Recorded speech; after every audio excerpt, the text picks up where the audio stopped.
part of the Earglue Media family of podcasts.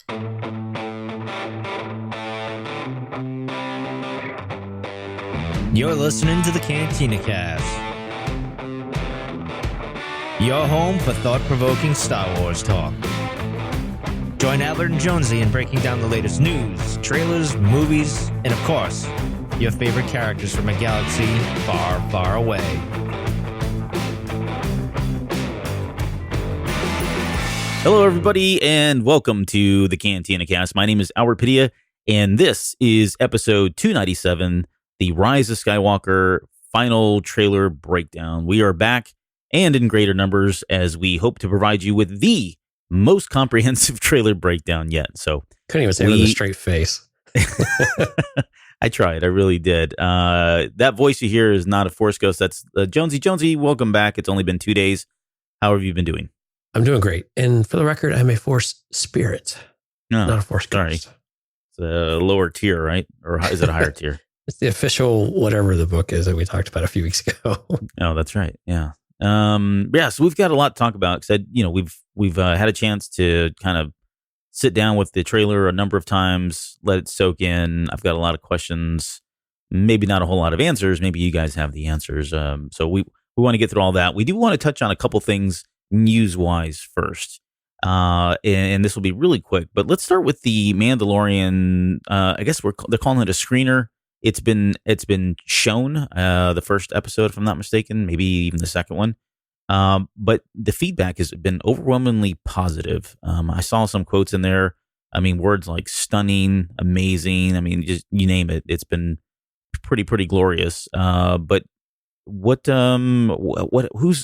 was this shown to, and what exactly was it? Was it just that first episode? Yeah, this was a press screening, and it was 27 minutes it sounds like the first episode was probably the first 27 minutes of the show. Gotcha. And yeah, the feedback has been overwhelmingly positive. Now, granted, we have to take a little bit with a grain of salt because I think these press screenings are usually a bit controlled. They're used to garner excitement, and I think with free Star swag. Wars, yeah, what's that? Red flags? No, I said they probably give them free swag as they come in. Oh, sure. Or as they leave. Yeah, it's probably a fantastic time. So you have to take a little bit with a grain of salt, but I mean, it always feels good to have that positive affirmation coming out. And we're here just a few weeks away before we'll get our first taste of it. But is it getting you excited? When you hear positive news like this, does it get you excited that the show is actually going to deliver? Yeah, absolutely. Especially since I've already prepaid for 3 years of this service, I would, I'm pretty excited. And you know who directs the first episode, right? I do not know who directs the first episode. It's Mr. Dave Filoni. Oh, yeah. Really? So I thought he had one later on in the series. I think he's episodes 1 and 6, I think. Huh. And then Deborah Chow, I think, is like 2 and 7. Taika Waititi, I hope I said his name right. I can never say it right. I think he's directing the last episode of the season. I actually found they had an actual episode by episode guide but just a list of who was directing them. Mm-hmm. So I hope I got that right, but I'm pretty sure Filoni's actually directing that first one. So all right. Well, if I'm wrong, well, tell me. Oh, we'll let you know for sure. Yeah. I mean, we're like, roast me over it. Oh yeah. We're like 20 days away, aren't we? We are darn close. Yeah. Let's see. Today's 23rd. So that's 8. The 12th is 12. Carry the 1. Yeah. Carry the 1.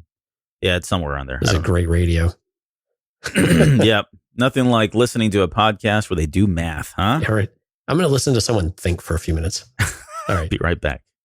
Okay. So that's Mandalorian. Yeah. That's Mandalorian. The other thing we want to talk about is they've got all these cool. So StarWars.com has a list of all of the ticket offers and giveaways, which, to be honest, when I bought my tickets, I was not considering this. Now, maybe I'll go.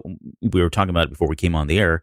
I think I'd like to go back and maybe try to purchase additional tickets to take advantage of some of these offers. But I tell you what, when those tickets went on sale, I didn't care where I was as long as I got 2 tickets for that 6 p.m. showing. That was my only goal.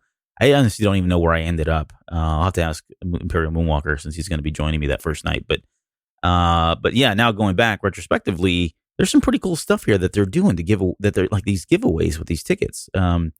We've talked about the Alamo Draft House is kind of a big one. It's in Texas, and I know it's all over the place now. But they're doing their typical, 2 beer glasses that have got some artwork on there, and then they're doing the was it Death or Birth by Movies Death? Yeah, they're magazine. Whatever that's called. Yeah. That one, they do that, and I've got those. I've got the Force Awakens and the Last Jedi, both those books, as well as one glass from them. So I may do that one regardless. But what were the other ones on here? You found that one that we were looking at, the very last one. What was that from? Yeah, so the Atom website service. If you buy your tickets through them for $10, you can go buy a collectible ticket, and it's unclear how big it is, but the artwork is really cool on it. It's got of course, the blue cloud background, but it's got Kylo's visage, of course, at the top. But Star Destroyers kind of coming around it, if you'll imagine like a beard of Star Destroyers almost, with an X-wing facing up, just like we saw in Last Jedi, kind of. But it's just really cool imagery, and it looks like it might come in maybe an acrylic case or something like that. But for $10, in at least in my area, it looks like Atom sells for AMC and Cinemark and a couple other the bigger brands. So it's kind of like a smaller Fandango, if you will. It looks like. I'm not super familiar with Atom, but I've seen them been getting some more publicity. But that one, the imagery on that ticket looks really sharp. And for an extra $10, I might actually go do that. Yeah. It says it includes shipping and handling as well. It does, yeah. So it kind of pays for itself, right? Mm-hmm. Really. Yeah, it does look pretty slick. I haven't seen this artwork yet. It's very artistic, if I can say so. Right. And these are all available out on the StarWars.com website. You can go see the list. It's actually a shorter list. And in years past, it seems like they had a lot more partners. I mean, I remember with Force Awakens, they had the collectible 3D glasses that only worked at certain theaters. And that fell a little bit flat, but they had a variety of things. This one's a bit more focused, which I like, because like the AMC IMAX, they're doing the poster, right? And then these posters they've done posters for IMAX all the way back. I think the first, the first one I have is from Attack of the Clones. And I absolutely love it. It's a double-sided poster, so it's the real nice quality, and the artwork is always fantastic. And this one for Rise of Skywalker is no different. You get the imagery of the destroyed Death Star, the highly damaged Death Star in the background, and Kylo and Rey on their, whatever this long platform is that we see them dueling on. And again, it's just great imagery, and it's just a lot of fun. And I really like these IMAX posters. They've done a really great job, and it's by one you were talking about. You're a fan of him. This is by Dan Mumford. Yeah, and it's fantastic artwork. And this is, again, if you like IMAX, you might want to check out an AMC. This is from December 22nd to January 12th, and it looks like anybody who gets a ticket can get this exclusive print. Yeah, it's pretty cool. Mumford's done some really great stuff. And it says 1 of 4 down there on the posters. Yeah, collect all 4. Yeah, but they've only shown 1, so we don't know what the other 3 look like. And then on top of that, they've got the IMAX ticket that they're giving away. A special ticket there. Oh, at Regal. Yeah, Regal. Sorry. But the interesting one for me, I think, is the first one, because this is all 9 movies, one epic saga. It's a marathon event. And if you have this in your hometown and you attend this thing, bring a catheter. But also, they are giving away a special commemorative pin and a blanket, which I'm going to guess, if you look at the advertisement, it says that it's got the Phantom Menace, Attack of the Clones, Revenge of the Sith, right? All 9 movies, top to bottom, kind of falling away, or going away as the opening crawl for these movies does. My guess is that's what the blanket looks like, which would be kind of cool if it was stars and you could see all the movie titles on it. But yeah, just and that's for the through blanket. Fandango. I'm sorry, I misquoted. I got ahead of myself. That's through Fandango. Yep. No, okay. But would you do this? Would you do all 9 movies? Oh my goodness, I don't think I could do it. As much as I would love to do this as an event, especially with a group of people. If there was a group of people, I would seriously consider it. Am I going to go do it by myself? No, because I could do it here at the house. In your underwear. Yeah, and you can space it out, right? You don't have to go and sit there think about it. 27 hours is a day and 3 hours of straight up movie watching. And I don't know about you, but that's a lot of time to dedicate to just movies in more or less one general seating. That's a lot, man. It is. Could you do that? No. No, Could I you mean, do maybe that, Annie? if I was like 20 years old again, this is me, right? I would have totally done this. If I was 20, without question, because I had nothing else to do. Right, exactly.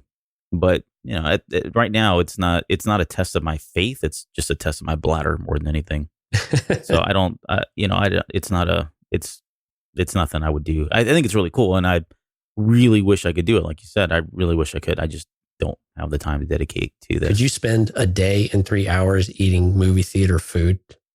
It wouldn't just be your bladder that'd be in trouble. No, sorry. That would get rough.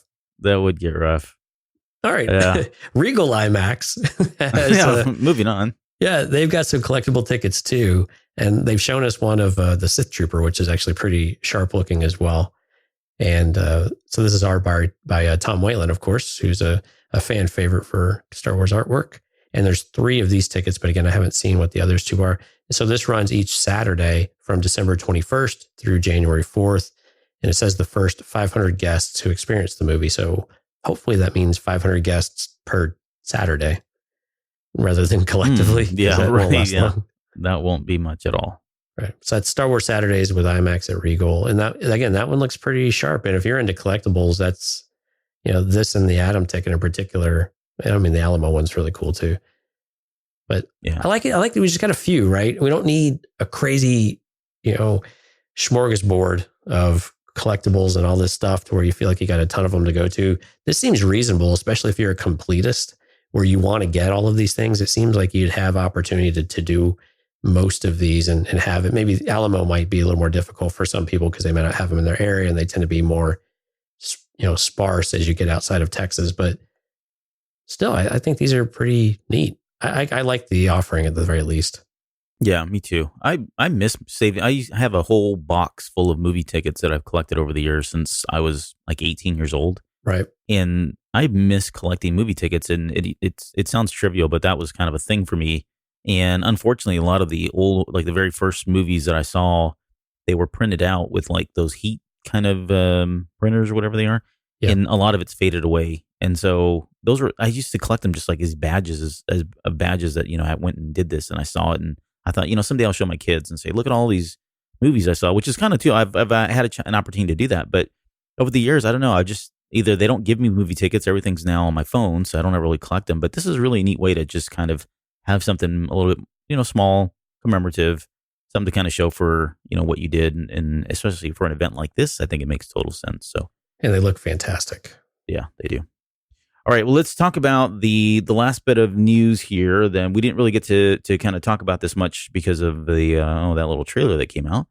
But they did release the official Star Wars: The Rise of Skywalker movie poster.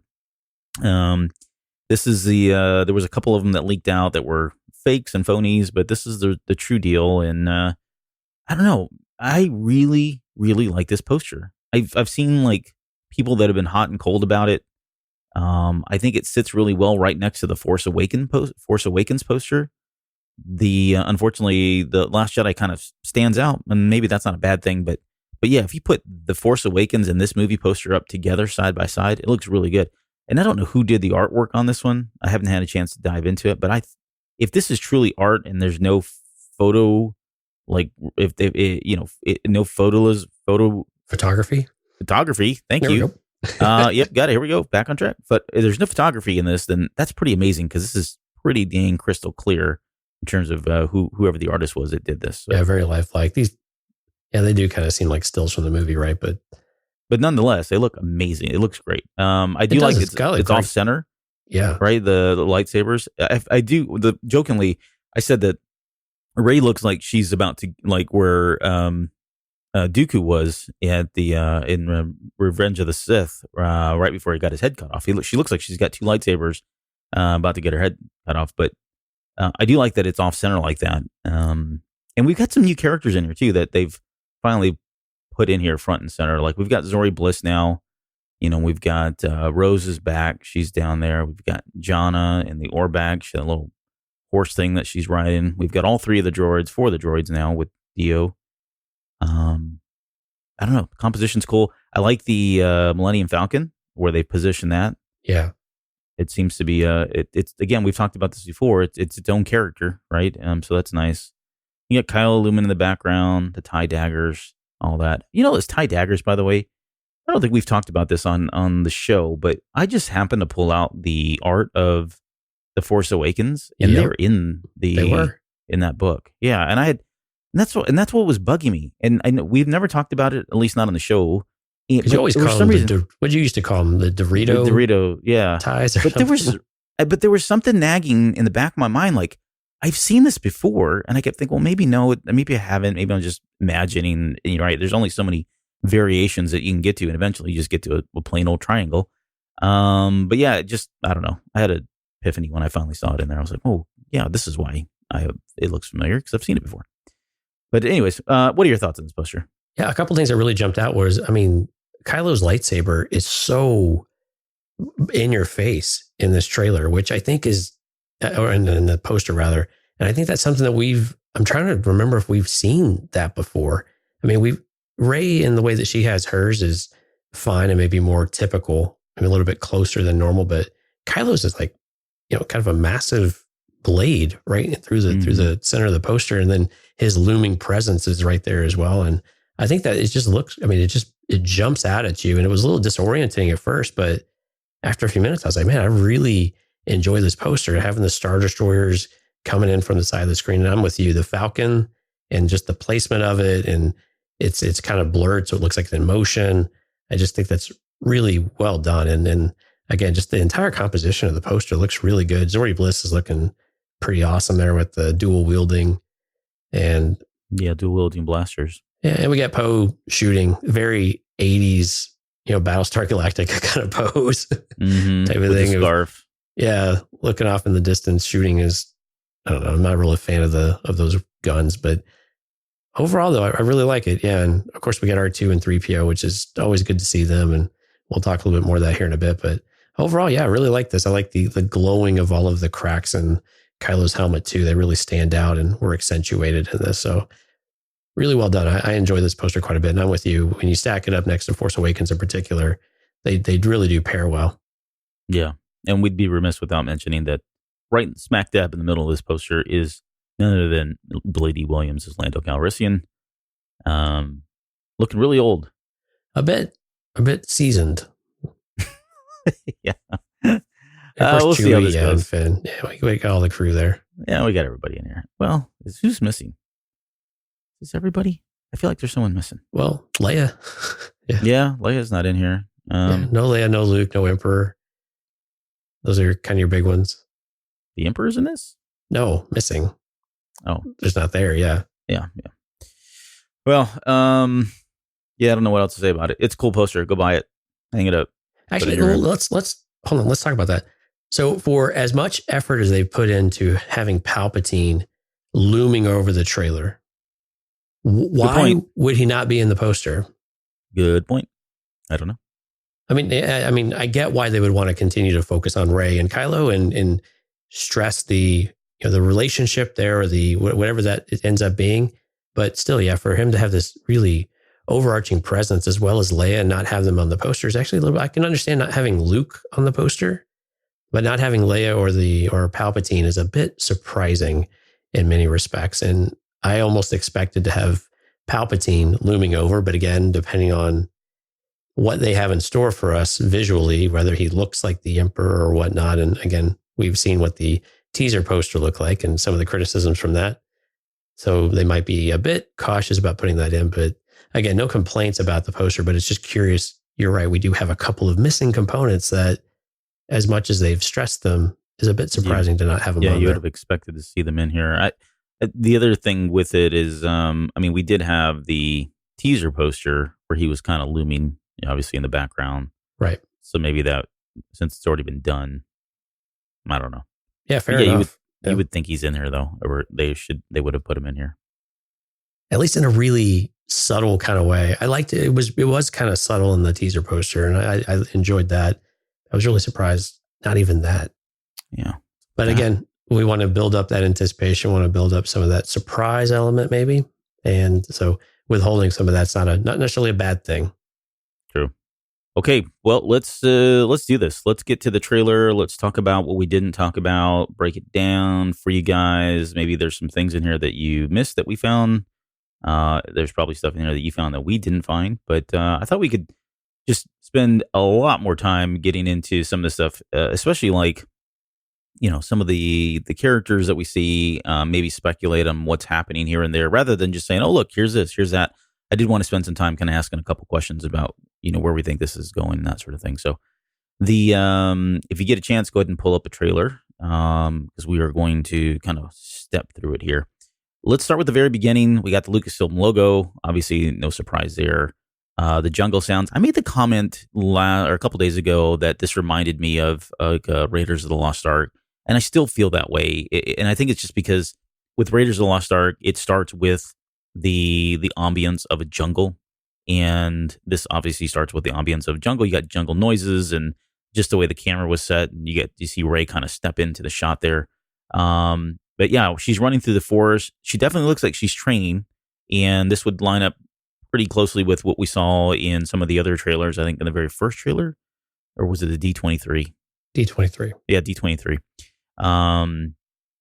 So she does look like she's training in some way. So I guess the first question is here, any thoughts about who she's training with or how she's training that come to mind? Well, the one thing that was interesting about this is when you see her run by, you can see the remote up to her left side, like above and to the left of her. But when she bats back the blaster bolt, it's coming from the other direction. It's coming from kind of behind us to the right.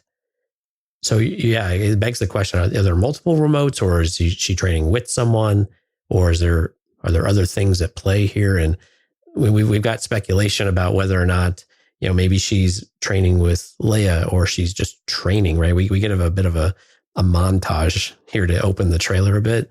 Yeah. So there's some uncertainty about that, but I was really curious because, again, from what we saw at D23, it looked like there was just one training remote, but clearly there's something else going on. And is this an established regimen, or is she actually running from something now that maybe she wasn't running from previously?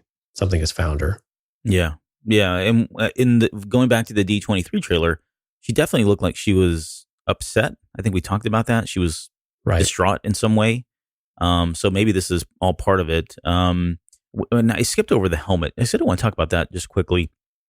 I saw some folks out there saying this was Leia's helmet. I don't think that's Leia's helmet. Oh, it's because it's got red in it. Yeah, it wasn't even the same color. And I'm not trying to, I get everybody was kind of speculating here. It looks cool. It does look very similar to the helmets that were worn on Endor, but the fact that it's got red in it, that was definitely not one of the colors in there. So where this helmet's coming from, whether she's wearing it or someone threw it, or I don't know what's going on with the helmet, but it's interesting though that the way it lands in the center of the shot too, if there's some significance in some way, that because it almost seems like it's the focus of that shot, right? After she leaves the main part of the frame, it becomes the center of the frame. So I don't know. And you know what it kind of reminds me of, and maybe I'm misremembering this, but it almost looks like a Y-wing helmet. Because if this is around 10 seconds into the trailer, and you're, like you said, it's front and center, and you've got this kind of rigid, bottom part facing us, and it's got an open top, so it's almost like the top is facing us, so the hole where your face would pop through is kind of up looking towards us, and it just reminds me of one of the pilot helmets from one of the original trilogy movies. Was it the B-wing? Maybe it was the B-wing. Yeah. Yeah, it was one of the, I think, maybe you might be right. It might be the B-wing, but am I off base, or am I onto something there? Maybe. I'm going to just That's Albert's way of saying, no, you're full of it. You're probably wrong. Sure, Jonesy. No, I'm totally kidding. It could be. It's hard to tell because the way it just comes in and lands and flips. So, and we don't know how she got on the planet either. So it's possible it kind of looked to me when it fell, it looked more like a pilot helmet than necessarily a speeder bike helmet when I looked at it. But again, it's a helmet. It's a helmet. So she's running real fast. She jumps, and there, obviously going on in the background, we hear Finn's voice. That whole sentence kind of plays out here over the course of a few cutscenes, but it says it's an instinct, a feeling, the Force brought us together. And the question I have on this one is who he's speaking to here, if anyone. Do you think he's talking to Rey? Do you think he's talking to Rose? Do you think he's talking to the team as a group, that they've all been brought together? That was where I was going initially. It was more towards the team. And I think some of this is going to be, how do they position Finn in the movie in general? Is he going to be in a finally assuming more of a leadership type of role? I mean, we'll see Poe's place here in a short bit, but where is Finn in all of that? I mean, and to an extent, where's Rose? And I think, again, this could be between Finn and Rose. He could really be between a lot of these. It could be between him and Poe, for all we know, because there's a lot of people who want to ship them. But yeah, so it could be a variety of characters, but I'm guessing it's either him and Rose, or it's collectively maybe it's a small team or a small group that he's sharing these words of inspiration. Yeah, it would be cool. And the shipping part, I'm not going to touch that, but I don't really care. But if they would, it would be cool for Finn, because Finn and Poe, because if you think about it, I mean, this whole thing started really with them, right? I mean, early on in the movie, the fact that they just happened to be there, brought together and escaped together, there's definitely some relevance there. But yeah, it would be nice to have him, if he's kind of in this moment speaking to all of the group, right? Trying to rally them as a group, all 4 of the 5 of the core members together, saying, we're all here for a reason, and it's no coincidence that we are. It's the Force at work. I do like that of the core team, or of the core main characters. I think that would be a potentially pretty powerful moment. I like that. Yeah. So so she makes her jump. Pretty cool the way they cut that. So it looks like, she's running, she jumps over that little ravine. Next thing you know, it cuts over to her jumping in what I'm assuming is a Death Star, or some wreckage of the Death Star, just because of the, when you look in the background, that looks very Death Star-ish. And so I don't think those two scenes are related in some way. Now, if they are, that would be really interesting that she would do that. And the only thing I can think of is if there's some way that, there's a Force connection, or there's some vision or something like that. But yeah, I think they spliced it together, edited it as such. Yeah, there's been speculation. Maybe it's another Star Destroyer, kind of like what she was doing, or a Walker or something like that, like she was doing back on Jakku. But I'm with you. This seems to be navigating the wreckage. And it seems to make sense, right? Because we know she and Kylo are going to have some sort of, we'll call it a confrontation right now, on board what was left of the Death Star. So it would make sense that she's having to somehow navigate her way through all of that to get to such a moment later on. Yeah. And this whole running and training, if she is truly training, I wanted to mention, I like it because it makes me feel or think of The Empire Strikes Back and the training that Luke went through, because we never really got to see her train with Luke Skywalker. I mean, they did the whole thing where she was meditating. I can see it, that kind of thing, or I can feel it. And we saw her training by herself, but we never really got to see her go through anything physical like Luke Skywalker did with Yoda and Dagobah. I do enjoy that she's out there running around. Later on, there's a shot where she's kind of running on hillside or up on a mountain somewhere. But if this is all kind of related and she is doing it, I think that's kind of neat that they've kind of put her in that position rather than just saying, "Oh, congratulations, you're super powerful." Yeah. So when she jumps, also there's something red in her hand. That was, I'm assuming, the same bandage that we saw from the D23 trailer. I still don't have any theories as to why she's holding that red bandana or that red scarf, if there's some significance there. Right. I don't know. But you can see it, though. It's definitely in her hand as she jumps across, and when she's in the jungle. Now, when she lands, obviously, in the Death Star. Yeah, she does not have it. She does not have it. Right. Which, again, that's what's leading us to think that this is just a movie cut. They're not doing anything crazy with the Force or projecting or any of that kind of stuff. It just seems like different scenes that were a fun splice for JJ to make. Yeah, for sure. And I do like that it's kind of like the return of the scavenger, right? I hope there's more there where we get to see her kind of in her element and going back to her roots as a scavenger and jumping around a bunch of junk. Yeah, I agree. I mean, those capture our imaginations a bit of what she was capable of, and just her, what's the word? Another word for scavenging. I don't know. Her resourcefulness, I guess. Resourcefulness. There you go. Yep. Rummaging. All right. We get the next shot is Finn looking through some Ghost Recon Finn. Yeah, Ghost Recon Finn. Splinter Cell Finn. Whichever video game you prefer. Whichever one. They're quad binoculars. Quadnoculars. There'd be quadnoculars or macro binoculars, I think, or in Star Wars. I don't know. I guess they look different than I remember as macro binoculars in Star Wars, but whatever. Who cares? But yeah, he's looking at something. He looks pretty serious. Like he sees something scary. Right. And I'm presuming that this is, we saw in the previous released footage, we know that the group is they're on the planet of, what was it, Pisana? Pisana, yeah. Yeah, and then they're coming to an area where the Falcon's at. So it's reasonable to expect maybe this is where they are gathering up and they can kind of see it from afar, kind of like what we had with Obi-Wan and Luke looking down on Mos Eisley, but similar type of thing where they are approaching where they want and they're scoping it out before they get down there. True. Or they're there already and suddenly the First Order has just shown up and he sees them. They're approaching. We got to get out of here kind of thing. That'd be my guess, but hopefully he's grown past some of that though. Yeah. Please. Next is Rey runner. She's quickly running. Cool shot. Just kind of an aerial shot of her running across that hillside there with her lightsaber in hand. Why it's out, I don't know. Again, either she's still training or there's a reason for it to be out. But next shot's interesting because this is the one where we've got we would call the Resistance all gathered together. They're sitting there. It looks like Poe's delivering some kind of a message to all of them. It looks like, I'm going to guess that's Snap Wexley sitting down right next to him. You can just kind of see the back, but that looks like Greg Grunberg's head. I know that sounds weird, but he's got a very round, squarish, or I guess more of a squarish head. And that dude looks like he's got that going on. We also got Chewie. You can barely see him. He's behind the ladder there.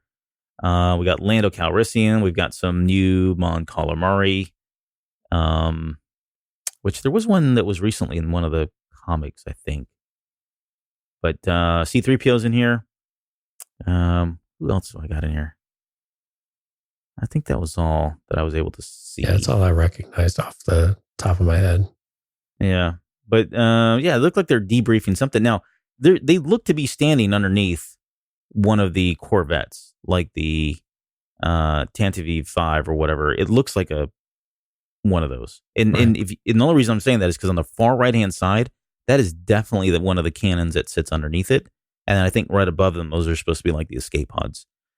So we see this come in, and I think in like two more shots later, but we see one of these Corvettes kind of brushing up against a bunch of trees, whether it looks like it's going to crash land or it's coming in too low or something. But definitely looks like they're all kind of gathered around there. So I had a question about whether or not maybe this is what Lando's running around in these days. If what we see later on was him coming and landing with some small group, or maybe he's got a bunch of group following him as well, and they all kind of land after they've heard the call from 2 movies ago. But that's a good question. I really thought about how Lando arrives to be reintegrated. Mm-hmm. I guess I just kind of assumed he just showed up. I mean, I'm kind of honest about that. Yeah, I mean, they just, because some characters just kind of appear out of nowhere. We don't actually see their physical arrival anywhere, right? They just have this moment where they stride in, on their proverbial white horse out of nowhere. Right. But what I liked about the framing of the scene, this is very reminiscent of A New Hope, where Leia's given the briefing and all the pilots are gathering around. It really stokes that imagery and that feel to it. And I really liked looking at it and looking around and trying to find all the characters, but just that feeling felt very, very familiar. And I liked that we're getting these little callbacks, and I'm pretty sure this is very intentional, right? But yeah, I like the just the framing of the shot. Yeah, it's nice. There's also this big blue. He looks like Cookie Monster from the back. It does, yeah, like an alien. You got back to us here, kind of near Poe. I want to see what this guy looks like because he should be pretty interesting. Where's Therm? I don't know. Therm Scissor Punch. I don't know. I should have brought Therm with him. Yeah. Definitely looks like they're on the jungle planet of some sort, because if you look there in the background, you can see like the jungle. Very astute, yeah. Very You can see some leaves over here. Yeah, look, folks, there's some leaves. Yeah, and I had the question about whether this was Poe finally doing what Leia would do, right? Because she's obviously not in the shot, so we're going to assume at least we don't see her in the shot. But this is kind of the message given the crew, the number of people that are here, and the people that are, and just the caliber of the people here, like somebody like a Lando. This is something I would expect Leia to deliver. Now I get it. I mean, Carrie Fisher's not with us, but I just mean all I mean by that is this Poe finally stepping into the shoes? Is he finally doing what she was kind of grooming him to be, which is this true leader kind of thing, more than just a hotshot fighter pilot? So yeah, when we get our voiceover here in just a moment, I think I'm firmly with you. I think this is exactly where we finally see him take the reins and really take the control. We don't have Leia in the scene, so presumably he has now stepped into that role and really assumed that responsibility. Again, we're a year removed from Last Jedi, so there's a lot of opportunity for his growth to have happened off screen and really cement his place as the primary leader of the Resistance at this point. Yeah, and let's get to that quote, because the next quote we hear is Poe Dameron saying, "We're not alone. Good people will fight if we lead them." So a question for you is, why is he having to make this pitch? So here are the three questions I put. Why is he here having to make the pitch? Who is he making the pitch to? And who does he think who thinks they're alone? Right? Well, some of those questions I think are obvious, but go ahead. Yeah. Well, maybe we'll start with the end.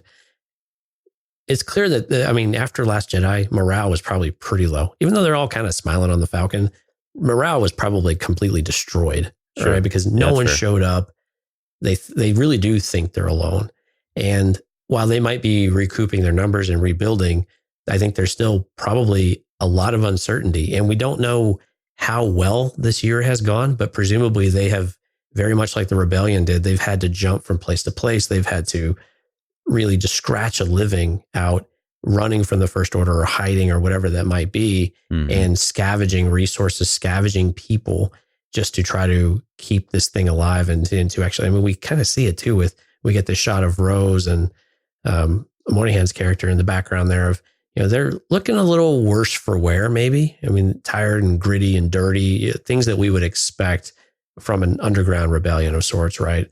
Yeah. And so I think that's probably the idea of the inspiration of the speech, is that even at this point, they've maybe amassed more, but against what they know they got to go against, it's probably still feels like overwhelming odds at this point, even if they have no idea what Palpatine might be doing in the background.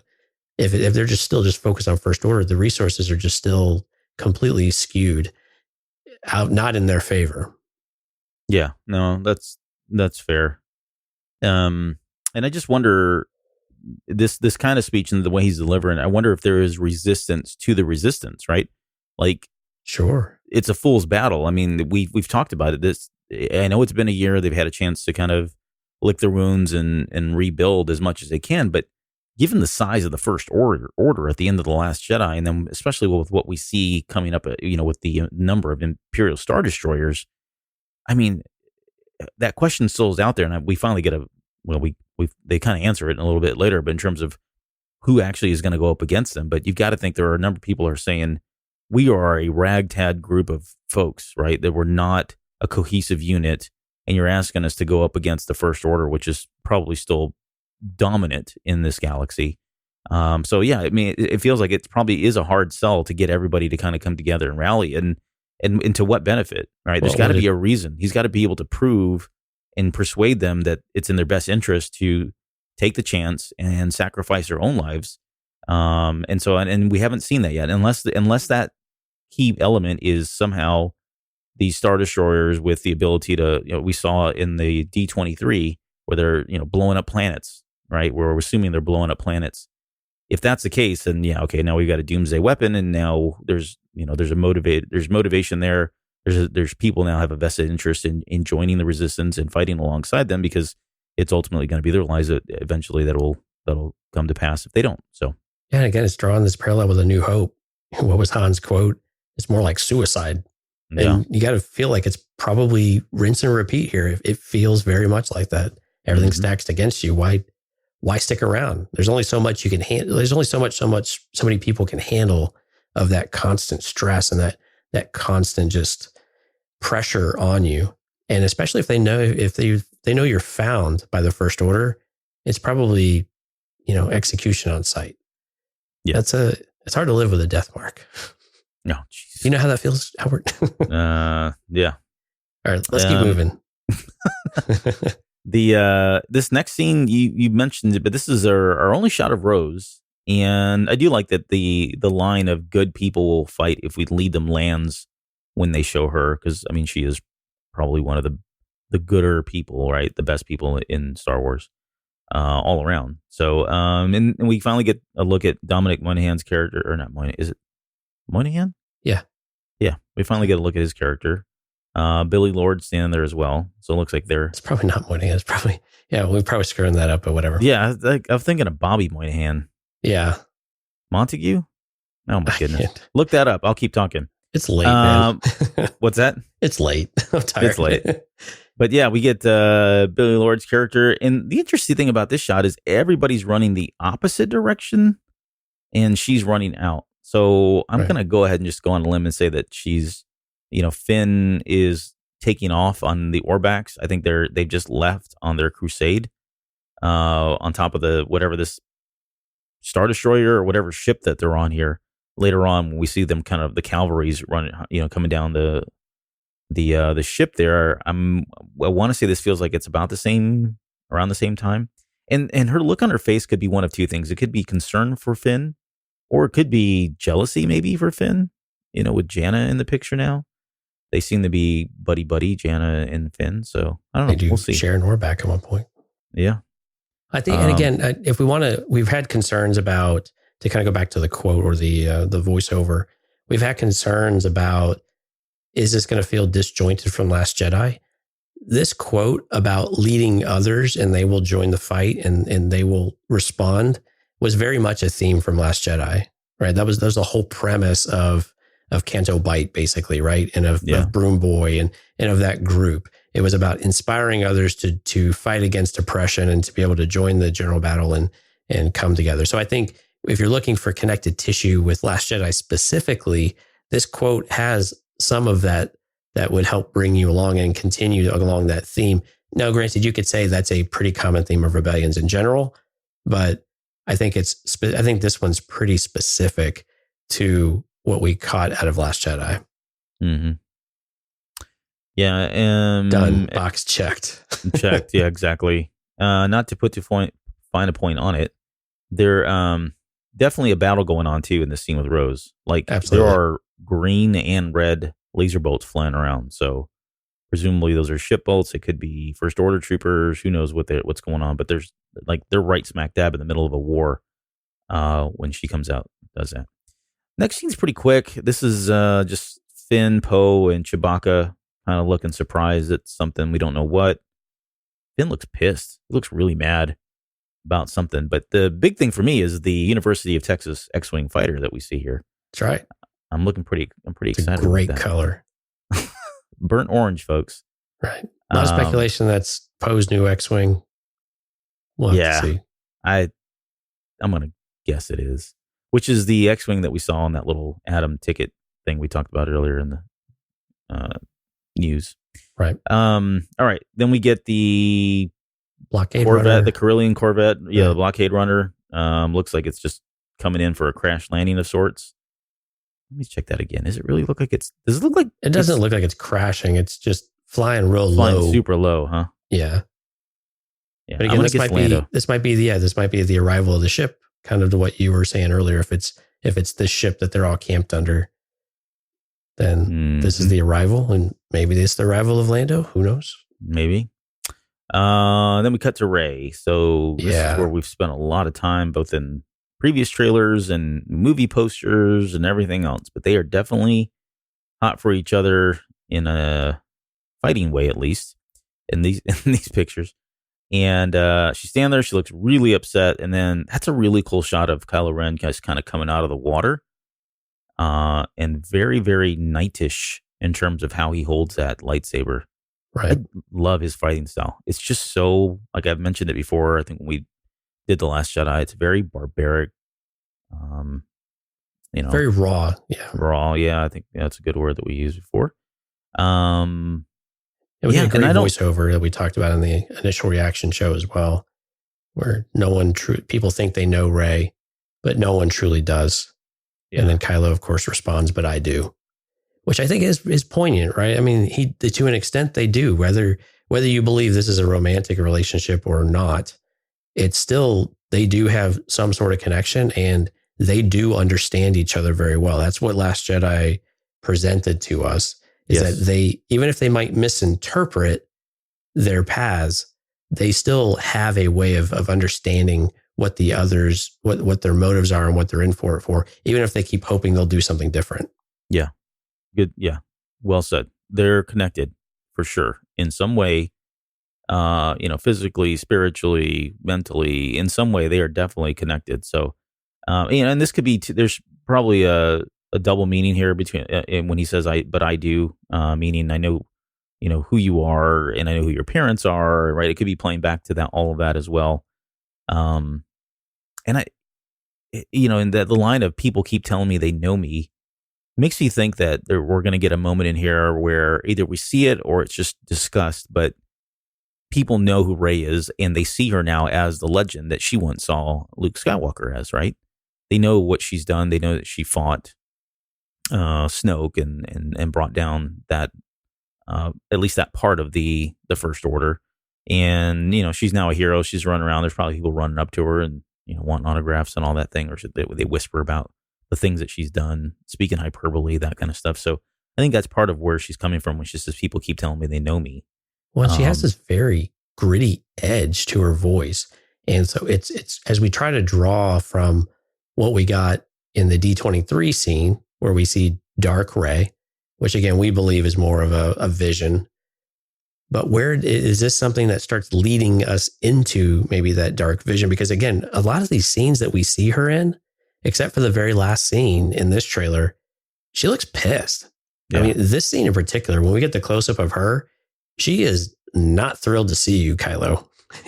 So, and this seems to be this intensity to her. And maybe this is the weight of shouldering a rebellion that we've seen Luke struggle with, and even Anakin to an extent of struggling with some of this. And it's finally maybe putting this stress on her to where these negative emotions and then this passion starts to come out, and the anger and the aggression that start leading us towards that type of scene. Yeah. I hadn't really even considered that, but yeah, maybe they're going to be teasing that and hinting it up to get you to think that she's going to cross in some way. The TIE fighters, we get to the next scene here. So these TIE fighters, they are flying across. Now, there's been a lot of discussion about what this thing is, right? Initially, everybody, and again, this is like hot off the presses within the first 5-10 minutes, or maybe even the hour or 2 hours after the trailer launch, people were speculating that this was a iceberg and that this was some kind of a lake, right? And then after closer examination, you realize that's not a reflection, that this is, but at the same time, there's stars, and you certainly got TIE fighters that are flying by it. So all that said, I'm going to go in with probably the approach that this is just a floating asteroid of sorts. I do like the idea that this is a Star Destroyer that is covered in ice, and maybe that it's been out there, maybe some Super Star Destroyer that's been so covered or been out there floating around in the cold depths of space, where water's collected over time, or who knows what. And that's really what you see here, because whatever this is, if you look very closely, it does look like there is some kind of metal base in it in some way. And I'm going to go ahead and assume that this is where the Emperor's been. But what are your thoughts on this? Yeah, I mean, it looks like there's some sort of infrastructure to it a little bit, but we definitely see signs of civilization along the edges, which don't quite look like a ship in any kind of way. And if I remember some scenes that we've seen and some stills for Zori Bliss in particular, it looks like they're on a colder type of location. So I think you could speculate even that maybe there's parts of here, because this looks like an assault. I mean, this is a bunch of TIE fighters, because I'm counting over a dozen on my screen right now. And this looks like an assault. So are some of our heroes on this, whatever you want to call it, floating Bespin-ish, whatever, esque ice ball, have they found something they need and they're forming an assault? Because this looks like just an all-out assault on whoever is here. And again, you've got civilization all around it. It looks like we have lines pretty much from edge to edge on the screen. Yeah. So something is here, something is going on, and this appears to be the First Order coming in to attack it. I like that. I hadn't considered that they're coming in to attack. I just assumed they're coming in to land in some way.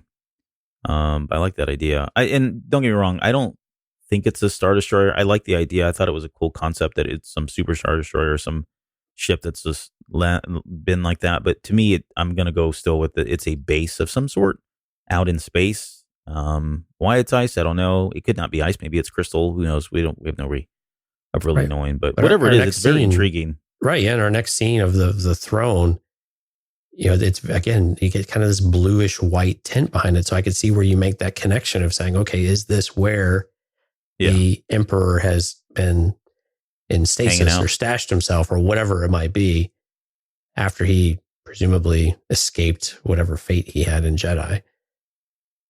But what I like about this, though, and this has been pointed out a number of times by now, this is a true Ralph McQuarrie drawing. I mean, this is verbatim, right? What one of his original sketches were, right? Yeah, for Return of the Jedi. Yeah, which I think is fantastic. We get a couple of these scenes. We have one in a little bit here too that is still very reminiscent of Ralph McQuarrie's work. And we've talked about this a number of times. It is fantastic to still see his influence and his designs making its way into movies 40 years later. Yeah. And that just, it feels really good to see things like this and to be able to speculate what it is and how close to that type of story or that type of visual are they going to capture? What else are they going to bring forward? And it's just it's almost comforting when you have this constant connection back to the past, and even through George Lucas in some ways, of still bringing these to life after all these years. Yep. In looking at the throne itself, the markings on the throne, I'd seen these markings before, and I don't think I found exactly what I was looking for. But when I was going through the what is the handbook, the Sith handbook or whatever it is, Code of the Sith book, whatever that is that came out. There's a picture in there where they show some Sith Lord sitting in a throne. It doesn't look like the throne here, but the markings look very similar as well. So whatever that is that you see there, the Sith markings on the throne, the markings on the throne themselves look to be of Sith origin, which you would expect, right? No, that's not an astute observation by any means, but I just like the fact that they gave it a little bit more. They could have just had a flat back seat part of it, but instead they decided to go with something a little bit more true to what we would expect from like a Sith Lord. So all that said, it looks really spooky. Like this throne looks creepy as heck. You mentioned Ralph McQuarrie.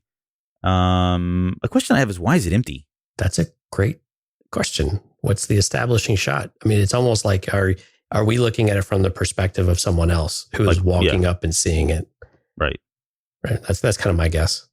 Yeah. I don't know. It seems like because if this shot is in the movie, there's a couple different ways this could go, which we won't speculate on. But yeah, it's just interesting that it's empty. I mean, it could be that whoever's seeing it for the first time sees it as empty, and then later on, he pops up behind them or something. Who knows? We get a cool line here. Long have I waited, and now you're coming together. Your coming together is your undoing. So this is obviously the Emperor talking, and question about who's he talking about? Because if you watch the trailer, the way this is cut, it looks like he's referring to both Rey and Kylo Ren coming together. Yeah, that's probably the more direct one you can make. And again, like we speculated previously, is she, are there others? Is Luke present too, to where Luke is somehow still playing into this? It's Rise of Skywalker, right? So there's a lot of speculation. And is Anakin somehow in this? So does Palpatine need, or I guess the question is, what does Palpatine need to achieve whatever his goal is here? And does it require all of them to be there for him to finally, move this thing to its final stage, to the true end game of sorts. But I don't know. I don't really have any clear speculation on this because I think you could go a variety of ways. And if you wanted to say it was just Kylo and Rey, well, we've had them together before with Snoke. So is that really the only connection we need, or do we need something grander? Right? We've speculated about where's Leia and all of this too. Yeah. So how big of what does he need? And then how much does he need to do it if it's more than Kylo and Rey or Ben and Rey? Yeah. I mean, he could be speaking about the Resistance as a whole, right? They're finally all coming together. Right. That was his plan in Jedi, right? Bring them all, spring the trap, and wipe it out in one fell swoop. Yeah. Yeah. Maybe it's trying a second time here. What's old is new again. Sure. Keep doing it. The Star Destroyer breaking out of the ground. Still one of the coolest looking scenes, man. I don't know what's going on here either. I can't tell if this is, was it buried? Is someone lifting it with the Force? I can't tell. It looks like it's just I think I described it as a cocoon almost. But yeah, it looks like it's just finally emerging from wherever it's been stuck forever. And so I'm guessing it was in somewhere intentionally. And this is the actual rise of the Empire, or rise of whatever you want to call it, to where we start to see the just emergence of whatever this army and this fleet and this, whatever it is that Palpatine's been storing and building over time. Because we know he's been stashing stuff, right? We knew this was always the intent of from Operation Cinder and all of the other ones, right? All the contingency. We knew it was to stash things and to rebuild and reconsolidate and focus this power of, especially of loyalty, right? Yeah. And so I think this could just be one of those scenes of we are finally seeing all of this come to the forefront. No more hiding. And some of this has been hiding, quote unquote, in plain sight, or being encased right in front of maybe something that might have been obvious to people, but you didn't look. You had no reason to go and look deeper. Maybe that Imperial Star Destroyer is named Skywalker, right? And this is the Rise of Skywalker. God. All right, it's late. I know. All right, that was stupid. Let's move on. Is it Vader's old ship too? Yeah. That's how you made that connection? I apologize, folks. The Falcon. He's not really apologizing. I'm not apologizing. I apologize. I regret nothing. Oh, the scene is worth 1,000 ships. Oh, geez. Good Lord. This is we're an hour into it. We'll see you in an hour and a half. Yeah, I know. Just to get through the number of ships. No, we're not going to go through all these ships. I mean, if you've been on social media, you've already seen someone has broken down every single ship practically that's in focus anyways, and labeled them all. We're not going to do that because some of them I don't even care about. But the ones that obviously we've talked about the Ghost. I think we talked about that 2 days ago. We speculated whether or not that was the Colossus. Don't see a lot of people jumping on that bandwagon. But the Ghost is definitely one that people keep talking about. And whether that's Hera or whether that's Jason or whether that's Jason and Hera together in that ship, that would be really neat. If we get to hear them or say their name, or they even just mention them, I think it would be freaking awesome without doing anything but, appeasing the really diehard fans of Star Wars. So I do like the old radar dishes back, right? The round radar dish. Right. That's cool. So no more of the little square looking thing. And I did pause it and I did zoom in at the last minute before it leaves the shot. And that is definitely Lando and Chewie flying around in that Falcon. So it does look like they are leading this group that they've culled together to go up against what I can only assume would be all those Star Destroyers that we saw in D23 footage. But I could be wrong. It could just be a gathering of the ships for some reason or whatever else. But I am going to go ahead and question their strategy of all being so close together. Yeah. I'm no admiral, but right. Not to criticize the leadership, but they might want to rethink their tactics just a touch. Yeah. Especially if they've got those giant cannons, ventral cannons on the Star Destroyers or something. Right. All it would take is one finely focused beam. Just aim for the middle. Yep. You'll hit something. You'll hit them all. You'll hit most of it. It is a cool shot, though. It's like JJ just said, give me everything. I need a lot of ships. And so he said, You got it, boss. I mean, they dug everything out of here. I mean, there's stuff in here from like Rogue One and Clone Wars, and I mean, you name it. There's something for everybody in this shot. So it is kind of cool. What's really weird is that there's a scene, or if you right before you get to the Chewie and Rey inside the cockpit of the Falcon, if you freeze frame, your eyes play tricks on you because you can actually see just below the cockpit or below the hull of the ship on the cockpit. There's a ship in the background. It almost looks like Slave One.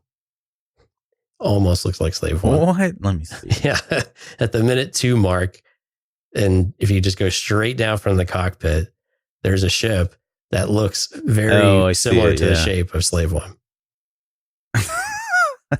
It does, right? No, it does. I can see it. I can definitely see it. You don't, and it's not one of those things you have to squint really hard at, or you got to stand on one foot, or put Albert's right full hat on and write a bunch of fanfic for. But it actually looks like that type of ship. So, minute 2, go look at it. Tell us what you think. Yeah, I do see it though. Looks cool. Okay, Boba Fett's alive. It's canon. He is canon now. This is a cool shot because I freaking love that they're all together. You got Chewie, you got Rey, you got Finn, you got Poe, you get L3. You just had to slip it in there, didn't you? Yep, L3. Well, and more importantly, we get Rey and Chewie having a moment. You know, she's smiling back at him. And a lot of people really liked this moment where they've finally connected or reconnected, and it feels natural, right? Pilot and co-pilot. Yeah, and her smile is so genuine there too. It's really cute. It is. What's the thing in the middle there? Any ideas? Oh, yeah. So this was flux capacitor. Pretty much. It's Mr. Fusion. But yeah, let's look. Yeah, we don't know. I mean, we've looked at pictures across the trilogy here, or the original trilogy, and then back to this one, and it's nothing new. It's the framing of the shot. It just looks very blue now. I think in the original trilogy, there was nothing there. It was kind of flat. And it looks like they've installed something. But I think what were we speculating the other day? It was just a way for them to, they finally gave them a more convenient coaxium injection point. Yeah, exactly. Because that's what it looks like. It looks like coaxium that's in there somehow. Yep. So, yeah, like having a little nitrous oxide button on your That's right, 83 Honda. I think get a little hit. Yep. So, but yeah, looks good. Then we got more fighting on Death Star remnants. And this is, again, Rey looks super pissed. She's very aggressive. And Kylo just seems like he's just thwarting her, right? He doesn't look like he's on the offensive, at least to me. He's very much just kind of blocking. So I don't know what's going on there. I don't know if he's just trying to wear her out. Maybe he's trying to have a conversation. She wants nothing of it. He doesn't want to hear it. But he's persistent. Dude never gives up. So, and then the next shot is something blowing up, and it's so fast. I really tried to like freeze this and enhance it. I cannot tell what the heck is going on. The only thing I can guess is it's something with the, maybe it's that planet from the D23. It looks like it's in space though, because it kind of looks like a Star Destroyer off to the left. Yeah, definitely a Star Destroyer off to the left. I would agree. But I can't tell if it is just a planet, or because parts of it almost look like trees, but it's really tough to make that presumption. It is. It's just too dark, and then there's not much to give you perspective. I mean, and you've really got to click carefully to be able to see this before it starts moving into the next scene. Yeah, something's blowing up though. Yep. Explosions in space. It's a thing. Yep. It all happens. It's real science. We got Rey, and if you wait to the right before she goes over the wave, the biggest wave, you can see that's Rey driving this little boat, or it's not a boat. Oh, I didn't catch that. Yeah, it's so tough to see. Yeah, she's kind of leaning into it. That makes sense. But yeah, I mean, I'm assuming this is where the approach. Yeah, she's approaching all the debris and everything. How Kylo got there, I don't know. Maybe he was already there. I'll have to see, but certainly looks perilous. And then right as she falls down, I think that's the coolest thing, is because she falls down and you get a sense of scale about the Death Star kind of in there. I mean, it's literally taking up the entire horizon of this ocean, so it's massive. Sure, it was blown up into tiny little bits and pieces, as we saw in Return of the Jedi, but whatever. It's movie magic. Right. It is definitely movie magic. This is Babu Freak. He's so cute. Okay. I got to get me one of these little guys. He's got a little visor too, which is awesome. He does a little torch or whatever it is working on the back of C-3PO's head. He's just, working away there. I think he's going to be cute. He reminds me of like a doozer from Fraggle Rock. He's working on C-3PO for some reason. And we get a shot then of BB-8 and Dio kind of sitting there side by side. So they look, I didn't realize how tiny Dio was. And then we get Poe's line of, what are you doing there, 3PO? And then 3PO says, taking one last look, sir, at my friends. I'm with a lot of people here. I don't think these two scenes are related. Because what do you mean by that? Like, I think they're in the same area, but they're cut. My theory is what are you doing there at 3PO?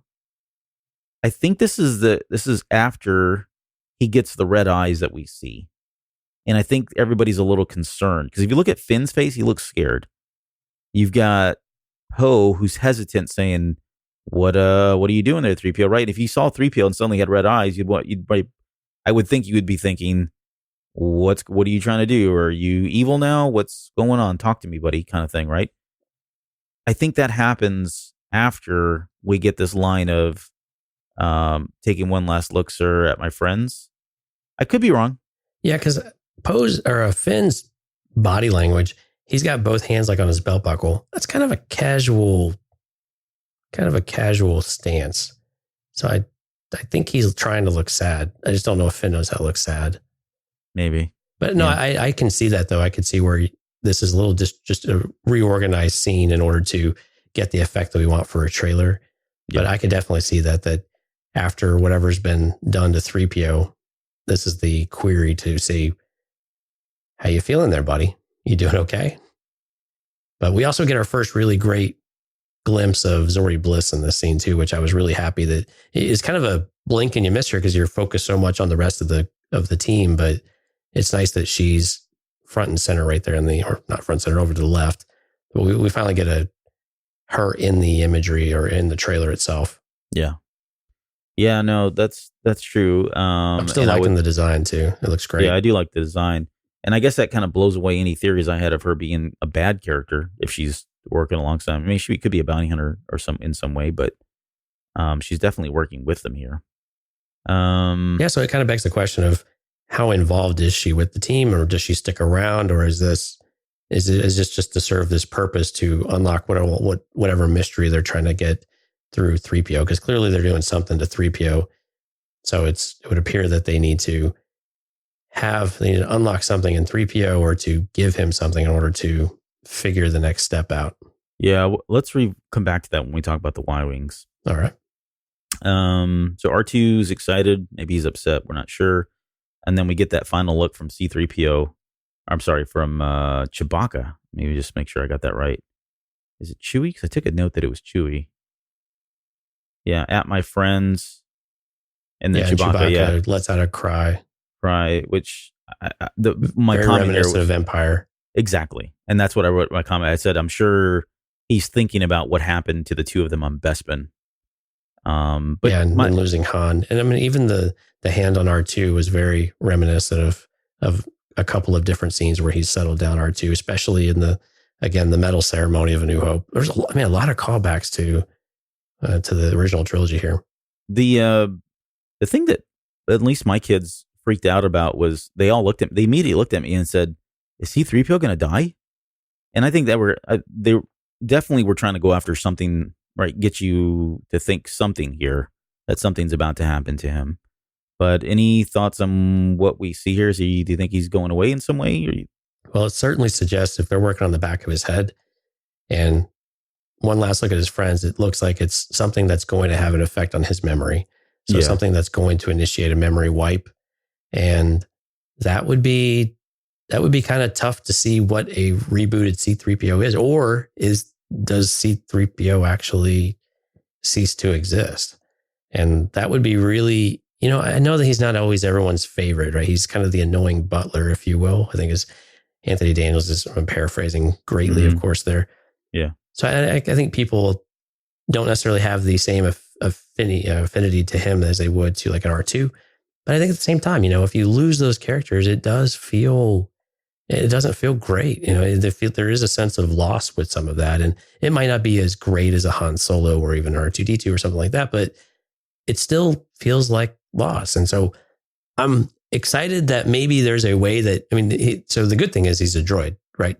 So is there a way that we can have R2 be a hero again and somehow have a backup if he does lose his memory or whatever, and be able to do something to where 3PO lives on in some way, right? And it's not truly gone, but he makes the sacrifice with the expectation that this is it. Yeah, I would agree. I think it does sound like the most obvious thing would be he's getting his memory wiped. And how far back that goes is anyone's guess. My brother said it'd be really cool if the next words out of his mouth after he came back were Master Annie. Oh boy! If they reset him that far back, which I think is kind of sick. He's kind of a demented person. So, but anyways, the other thing that was interesting in the scene is right over Finn's right shoulder, you can see what looks to be a 2-1B droid, a medical droid of some sort. And then when you go back to C-3PO, there's been a lot of talk about the battle droid. Yeah, B1 the B1 battle droid that's back there. So. Yep. I don't know where they are. I'm going to assume they're just in some kind of droid factory or some sort, or maybe a place where there are a lot of droids. And who knows? Maybe that little dude works on them. That's sure what it looks like. Yeah, it just looks like I don't know. It's your droid type of dealer, or someone that specializes in hacking droids. Yeah, because he's got all sorts of stuff hooked up to him. Slicer. This is more JJ magic. I love that he does this stuff. We've got a camera on the floor, literally panning back as we get faux pin. I always say that, don't I? There we go. Yeah. Finn and Poe. Yep, thank you. And Chewbacca running around. Chewie doesn't have his he doesn't have his bowcaster. Yeah, I can't see what weapon he's actually holding. He's holding like some rifle, but it's not his bowcaster, which bothers me. Does he have his bandoliers on? No, I don't see that either. It's tough to say. But they're attacking First Order stormtroopers, so presumably this is either on some sort of ship or on some sort of base. Maybe as a predecessor to those scenes we get later on where they're on top of Star Destroyers or whatnot. But looks like these three at least are trying to get into or escape from something. Yeah. Well, hold the thought on the bandolier and Wookiee bowcaster because I know where they are. The next shot. Yeah. So the next. Yeah. The next shot is, it's Leia and Rey hugging. This is great. Crying. Again, back on the jungle planet, right? Yeah. But again, Rey doesn't look so sweaty. Yeah, exactly. This might be before she takes off and, runs a marathon, but definitely doesn't look as sweaty. We get BB-8 looking to save the day. Looks like he's saving the day again. Hit some kind of paint canister of some sort, or maybe it's sulfur. I don't know. Can't really tell. But after that happens, it's, again, I don't know if these two scenes are connected, but you've got Finn and Poe and 3PO, and man, Finn is like super excited about something that they did. Every time, there's one time in each film where Finn gives everyone a big woo. Yeah. We don't lose limbs anymore. We have Finn yelling excitedly. That's right. What do we got next here? We got another Lando shot. Yeah, Lando and Chewie. He looks like he's having the time of his life back in the Falcon again. Yeah, again, it looks like just a different angle from what we've seen previously. Mm-hmm. And then we get to our Y-Wing shot. And we get to the Y-Wing shot. So again, it's really impressive that someone's flying this thing the way they are. But as someone pointed out, and this isn't really a spoiler because it's already been released, you can go buy the Y-Wing set. And I think it was Utini that brought it up. Yeah, and I mentioned it, but I couldn't remember if it had been released. I didn't want to spoil anything. But he brought it up today or yesterday and said that no, it's already out there. But this Y-Wing set that you buy comes with Zori Bliss and I think Poe Dameron as well, and then it's got like two other droids in it. So I'm going to just assume that this is the Y-Wing and that they are teaming up either together or maybe it's just Zori Bliss herself only flying this thing. But she definitely looks to be taking out a few TIE fighters while spinning in a bomber, approaching the ventricle cannon that sits underneath that Star Destroyer there. So a pretty heroic moment. What I liked about this, again, we talked about Ralph McQuarrie before. Again, there's another iconic piece of artwork for Ralph McQuarrie where he has a Y-wing coming up towards the bottom of what would eventually become the Death Star. And this is clearly a Star Destroyer, but the same type of perspective and the same type of framing of the shot, again, feels like it's a pretty intentional reference to the McQuarrie artwork, which I think was, again, really cool to see that. And a number of people saw that as well. But it just, some of these images are just burned in your head because we've seen them so many times and they're just so iconic. To finally see them being brought on the screen is really cool. And I think someone asked I think they officially said that they didn't even realize that was McQuarrie's work. Like they weren't inspired by it. But I'm with you. I think even if they didn't intentionally, exactly, yeah, subliminally, I think they just subconsciously said this would be a cool shot. Oh yeah, I did see that before. I just cannot believe that they didn't draw inspiration from that. It's just too close. Too close. And then during this time, we get one of the coolest lines that I think I'm going to turn into a show here very soon. But we get Luke Skywalker saying, "Confronting fear is the destiny of a Jedi. Your destiny." There's a show in that line. Confronting fear is the destiny of a Jedi. It's everything that Anakin faced. It's everything that Luke faced. It's everything that Rey's facing. But you can make an argument here that it's not just Jedi. I mean, the theme of fear and confronting fear runs through all the movies with so many of the characters, if you really think about it. So, but the fact that he says that this is your destiny, I just love it. And again, we'll have to put some time and effort into to kind of turn that into a show. I've got some ideas there, but really cool line. One of the cooler lines. And the fact that Luke's saying it, you got to ask yourself, is this just done for the trailer? Is this something that we're going to see in the movie? If so, when do we see it? Is it Force Ghost? Well, it would have to be. But when is he talking to her about this? Yeah, it keeps throwing the idea out there. How is Luke involved with all of this? Because, his presence in the trailer, while I understand you need kind of this narrative, at the same time, it just seems like you've still got to have him present somehow, some way. And this seems like a very poignant line that he would need to say to Rey. And again, what we had in the official trailer before, with 1,000 generations live in you now, while that sounds like a great a voiceover, at the same time, it does all seem connected that this would be some sort of speech that he gives to Rey, but maybe before he pulls back or before he just lets her go on her way to finally forge this destiny on her own, or to, fulfill that path. But again, it's it's one of those things of seems like a connected speech now that Rey needs to hear for whatever reason. Yeah. But yeah, very important. Yeah, I'm excited to see what you come up with on that one. Pep talk there for her. Yeah, exactly. It's like it's what you tell your kid before you kick them out or before they go to college, right? You're right. Life's gonna be hard, son. Girl, daughter, whatever. Yeah, and then you die. Yep. Don't come back. You're off the payroll. Yeah. I need my man cave. The saga will end we've kind of been skipping over those because they haven't really been. It was like this Christmas, whatever, blah, blah. But this first one says this next one says the saga will end, which is a little sobering, right? But then also in the background, it's still, this is my favorite scene now.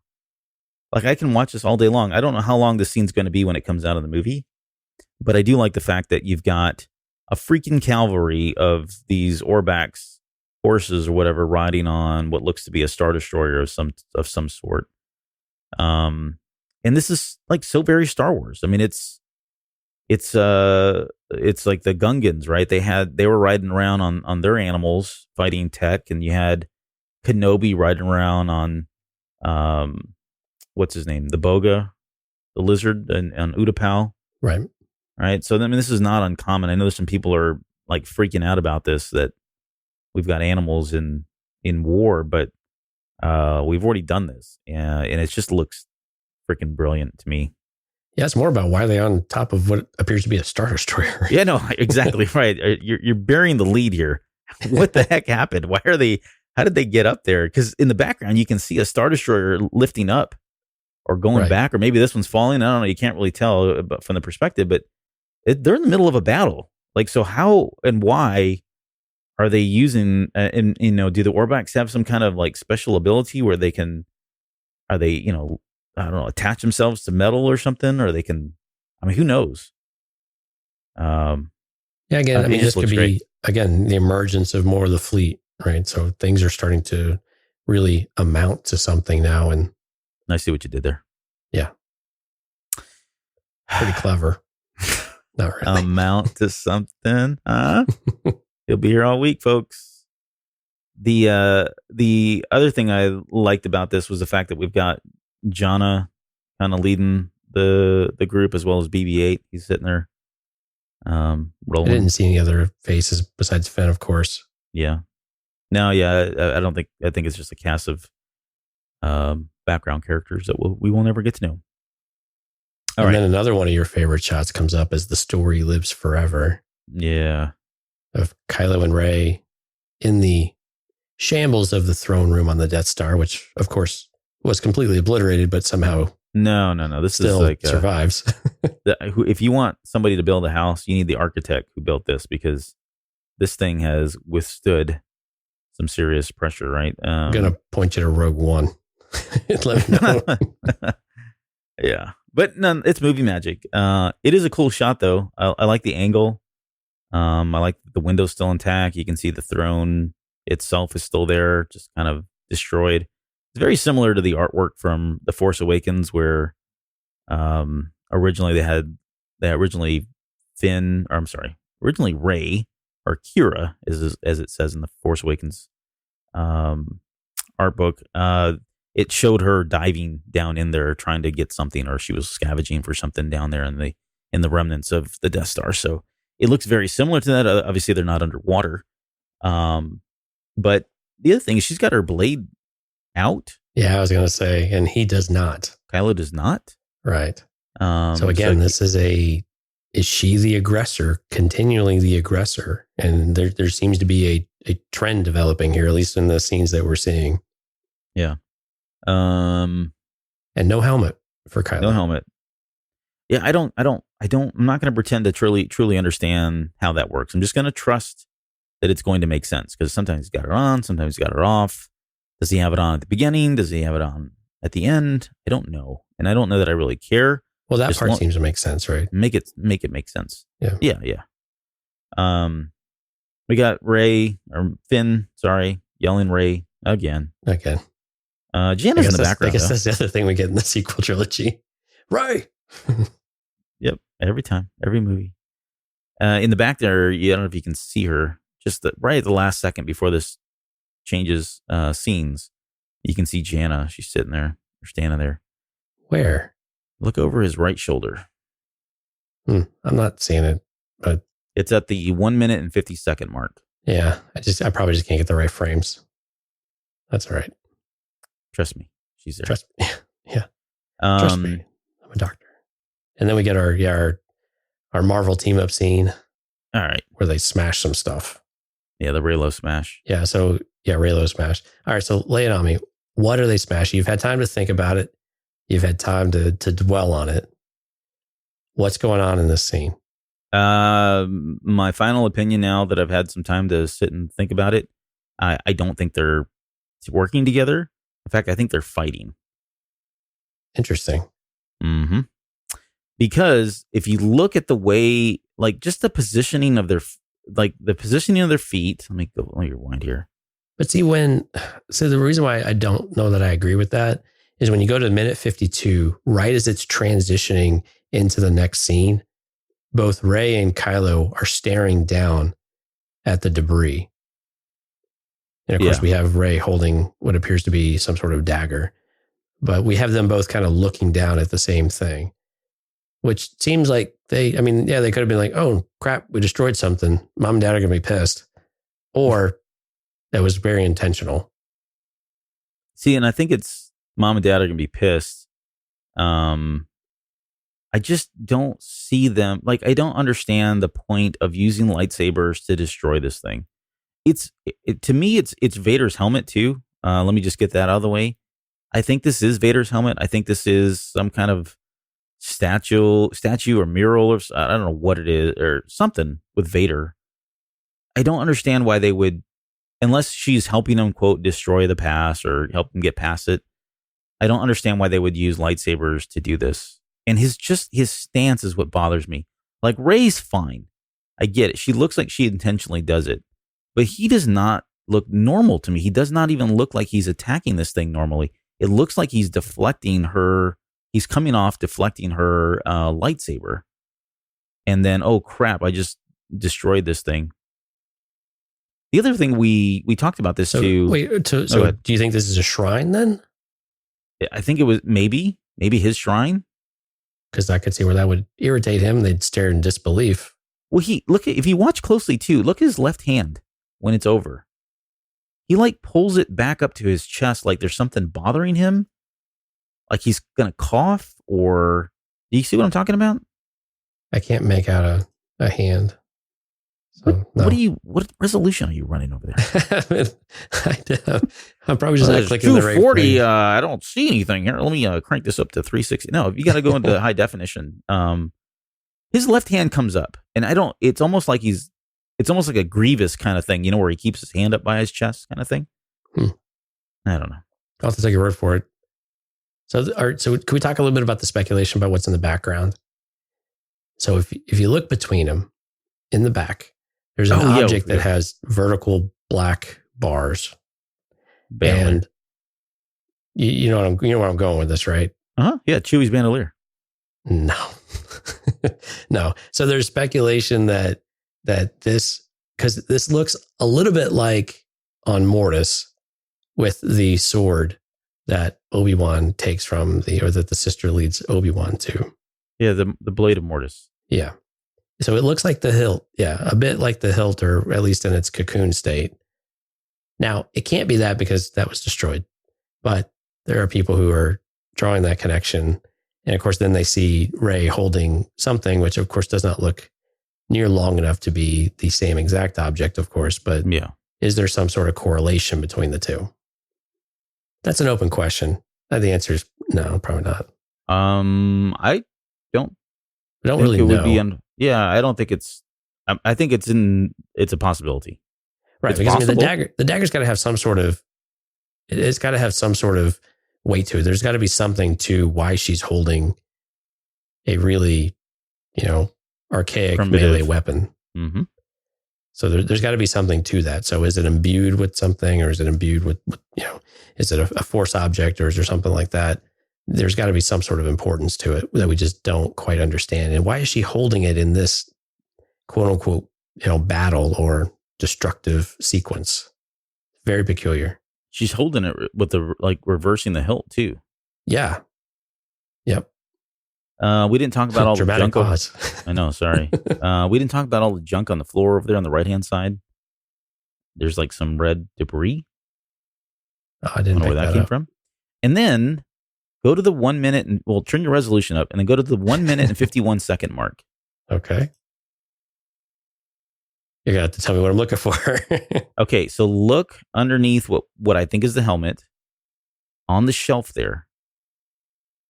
It's right. Chewbacca's bandolier and his bowcaster. Oh, yeah, that is that. Okay. I don't know why, but clearly in that other shot, he didn't have his bowcaster and he didn't have his bandolier. So I don't know what's going on here. Well, hell, you should have stopped me when I was talking about all that Mortis crap. Well, no, it was a fair point because we needed to talk about it. I mean, but I thought that's what you were talking about, and you're like, no, and I'm like, oh, okay, well, you wait, Mr. Big Shot. I'll tell you. I hadn't zoomed at that. See, I zoomed in another spot where it seemed shorter. The dagger. Yeah, man, I'm stupid. Jeez. No, you're fine. My self-esteem just dropped considerably. Thanks, Albert. You're welcome.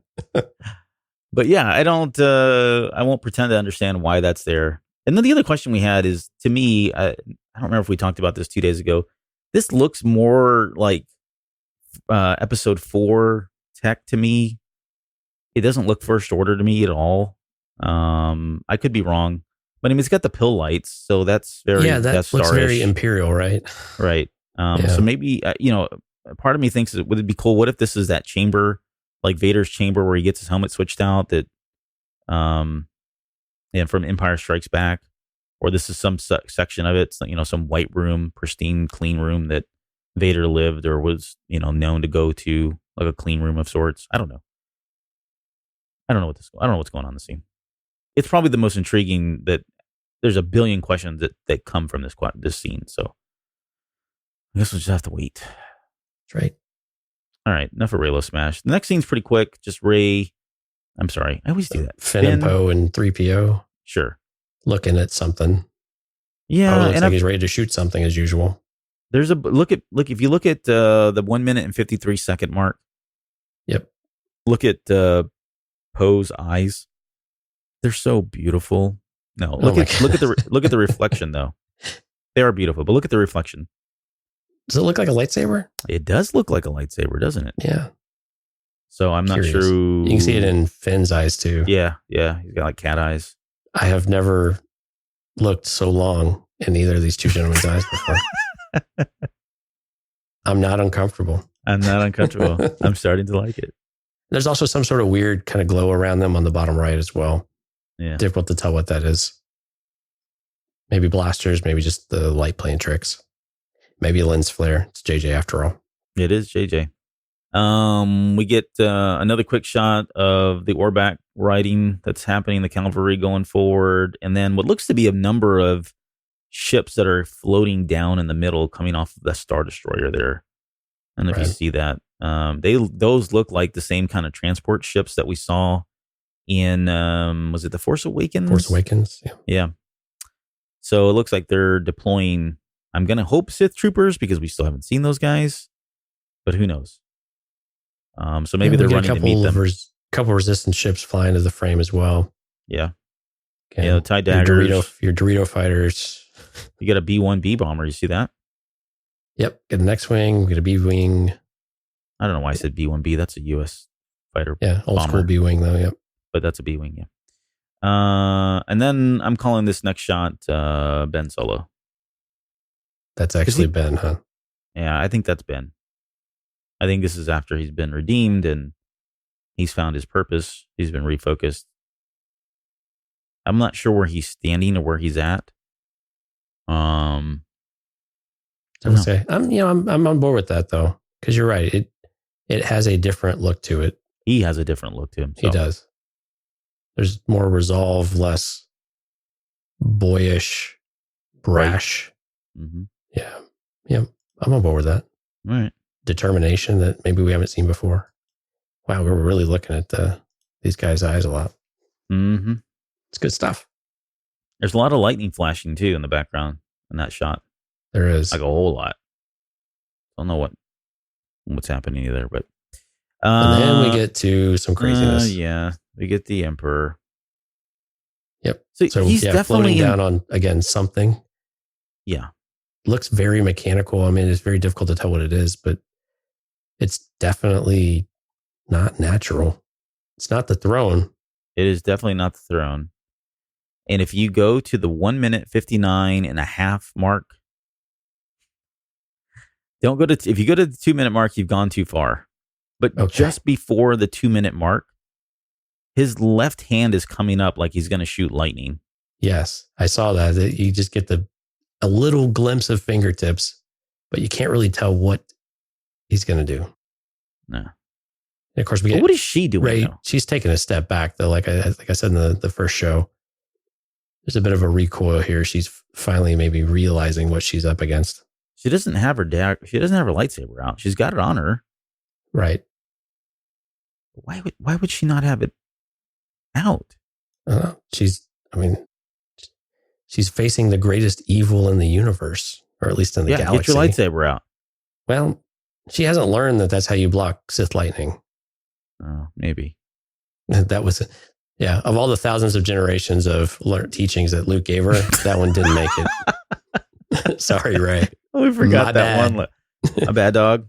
X's and O's, Luke. You'll figure it out. That's right. You gotta learn on the job sometimes. Little OJT.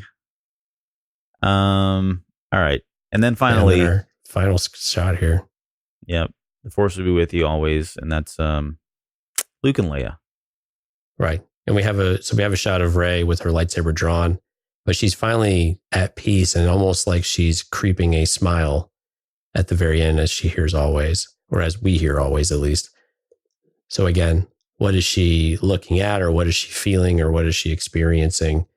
And it certainly feels like some sort of transformational moment in the story. So maybe this is what we're finally getting our climactic scene where whatever she needs to do to finally overcome everything, this is the moment that the tide finally officially turns for her. Yeah, I 100% agree. Do you concur? I do concur. What I was thinking about was whether or not, again, this line is going to happen. Is this line happening in this moment, or does it happen earlier? And also, does this imply that something's happened to Leia? Right. Well, I mean, right? But you could always say that she says this when they're hugging too, because we've heard her say it before. Maybe not always, the word always, but but yeah, I mean, it's one of these moments. I mean, if this were real, or something close to this were real, and she was hearing things as she has this moment of a final decision and of whatever needs to happen here, that would be a really powerful moment for us as an audience too, right? Of finally feeling these presence of Luke and maybe Leia or whatever, and that giving her the strength to then move forward and take that final step and really embrace the light or whatever it is in order to defeat, presumably Palpatine. Yeah, I also think about that powerful line. Yeah, no, I agree. I think about the line in what was it, Empire, where Kenobi tells him, if you fight Vader, you have to go alone. I can't go with you. Right. And I wonder if she's going through that same kind of moment here, where she's realizing that she's going to have to fight this person on her own, and she's recalling that voice in her head saying, or those voices in her head saying that thing. And that line always bothered me a little bit because, and maybe this scene will not retcon, but it will correct that point of view of more to, you are never alone. Right. And I think that's what we heard. What was that? Was that in Rebels with Ezra? I think his parents were telling him that, we're always with you. Mm-hmm. And I think we've started to get maybe some of that feeling from these trailers or from some of the teaser footage of, we won't abandon you, right? Luke wasn't abandoned by Obi-Wan or by Yoda. They came back to help, and presumably maybe Anakin did, since he was there at the end of Jedi. So why would this be something where you impart knowledge and then you disappear? Yoda's presence in Last Jedi seems to, support that same type of thing. Like, why would you, they're there and they can actually influence events. They can do things.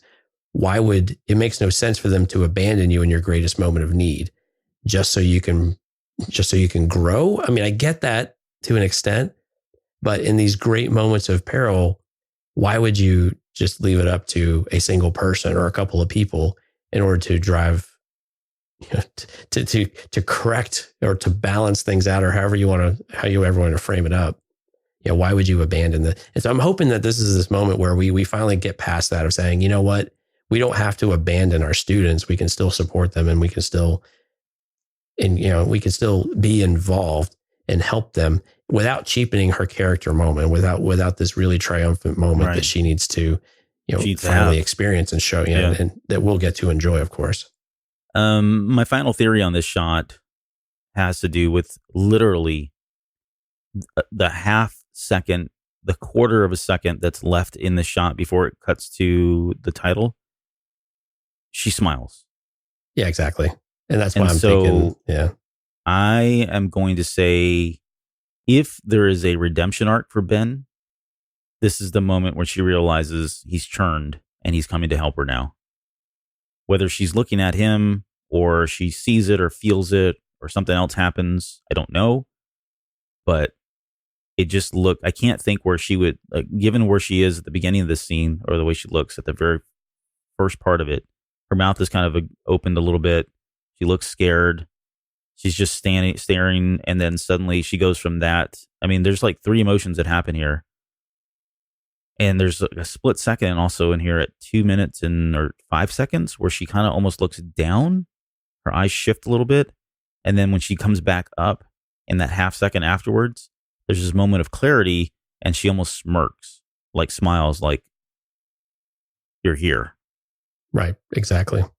So I'm going to go on a limb and say that's Ben showing so up somehow. You're going to say that's Ben then. Yep. Or Ben and team. Something. Yeah. I'm all right with that. If it's Ben, I would get that too. And that would mean something to her as well. Yeah, like she's won, right? I mean, she's been trying to get this guy to pull his head out of his rear end for 2 movies now. Told you I was right.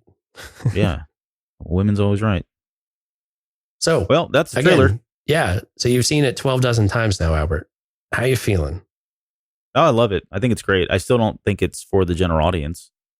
In fact, I had, as a matter of fact, today at the water cooler talk at work, people were asking me, have you seen the new trailer? And I was like, yeah, I've seen it. Did you see it? These are not, again, these are my friends at work. They're not hardcore Star Wars fans. They're very casual fans. They don't know what the heck's happening in this trailer. Yeah. They were asking me yeah, exactly. They were asking me a lot of questions of what is this and what is that? Why did they show this? And I'm going through and I'm talking to them about it. And they are just like astounded about what we, if you're listening to this podcast, you're in this group, what we know that they don't, and what we caught that they didn't, and what we saw that they didn't see, which was the feedback that we gave 2 days ago. This trailer is just weird. Like, it assumes a lot. It assumes you remember a lot. That. Yeah, it does. It really challenges you to try to piece together what it is you think. I think the couple of takeaways you continue to get are, if you're familiar with Palpatine, if you're familiar with the voice, at least from the original trilogy, you pick up on that quite quickly. And you feel like, okay, he's this looming presence. And then again, you just get this continuous tension between Ben, Kylo, and Rey. And what does that resolution really look like? And now we've started to really stress more that are they teaming up, or are they really at odds, or there's still a very strenuous relationship going on here that is still needs to evolve into something else or shift into something else. And then how is that going to happen? But again, then where's all this stuff coming from, and all this, all these scenes and actions, and why do we need 3PO to go through all this? There's just a lot of questions out there. And I could see that this would be, I think it's an energizing and it's a really great trailer to watch and for us to analyze. But I think, if you're picking it up off the street, you're probably a little confused as to what exactly the story components are. And I'm not saying that trailers need to tell you what the story is. And they're probably going to work that if you know Star Wars, you probably know someone who knows Star Wars and is going to kind of fill you in a little bit too, which I think is a unique place for a franchise to be. Not every franchise can do that. If you were to do, I think I used a reference to Lord of the Rings last time. If you were to pick up Lord of the Rings and you were just to see a trailer for Return of the King, you didn't see the previous two, you have a lot of stuff to get through to kind of understand where they're at for Return of the King. Up. Right. I mean, I know you got books on that with that too, but I think that's with Star Wars, you at least have a way of a simplistic type of arc that you could follow and describe, even if you can't make heads or tails of what each of these scenes is really trying to tell you in this trailer. But it looks kind of cool. So, we'll go watch it. Right. And then sounds like, according to ticket sales, that people are going to come out in droves for this thing. Absolutely. Cool. All right. Well, we'll end it there. There you go. There's your comprehensive deep dive of a 2-minute trailer. So you're welcome. Right. So if you want to continue the conversation with us, please join us over in Discord, eargluemedia.com/Discord. We've had amazing conversations about it, both spoiler and spoiler free. You have a choice. There are channels dedicated to it. We've got an influx of new people. We're going to run through and thank all those people coming up. But we've had a lot of social media activity as well. So we wanted to just put a special thank you out there to everyone who's engaging on Facebook in particular, and as well as the Twitters and Instagrams and stuff like that. Do you want to welcome some of our new Discord folks? Yeah, speaking of Discord, we've got Anagram, I hope I said that right, has joined us recently. BK Broiler, huge Burger King fan. Jack Move, Casey Hilsey, who's one of our Patreon members. So thank you. We'll talk about him in just a second. Palpatine's High Chair, which is a clever name. Michaela finally joined. Thank you, Michaela. I know you've been following us for a very long time. We're finally glad to see you on Discord and be able to talk to you and Frank Sauce, who I think kind of melded in. I think I joked that he was probably just eating tacos, decided, I'm going to join this Discord server. What should I call my name? Looked on the table. Oh, there's a bottle of Frank's hot sauce. Frank Sauce. Let me go with it. It's not taken. Great. I'm in. Thanks. But you know what? Discord was all right with that. They got props. Yeah, he did. And it spurred an entire conversation about hot sauces. So that's about right. That's how we riff. It's not cereal. It's now hot sauce. Yeah. All right. So onto the Patreons. And again, you've heard some of these names. So Kevin Frank Sauce, we really appreciate you pledging. We've got Casey, of course, and we've got Jack, all of just here in the last week and a half. So we wanted to say sincere thank you for supporting the show and now for coming out and joining the conversation, interacting with us. We're really happy you guys are around and appreciate it. And welcome to all the new folks that are coming in and jumping in and out of the conversation. It's been a fun last few days and hope we get a lot more of this as we start to really ramp up for Mandalorian and for Rise of Skywalker. Yes. Thank you for your donations and your pledges, because that money could go right to bubblegum or whatever. Top trading cards. Top trading cards, but it's that. So, oh boy, we didn't go there, did we? he can edit that out. He won't. it's like 12:32, so we're after dark at this point. We are after dark, except when you listen to this in the podcast world. All right, yeah, we should end this before it goes off the rails. Yep, we're at a minute or hour and 50 minutes. So, anyways, we'll be back next week. I think we're going to continue to ride this high of the Rise of Skywalker. So we've got a couple different shows planned as we approach our landmark 300 episode. Is that right? It's exciting. Yeah. So we'll see you guys very soon. See you guys next week. Yep. Take care.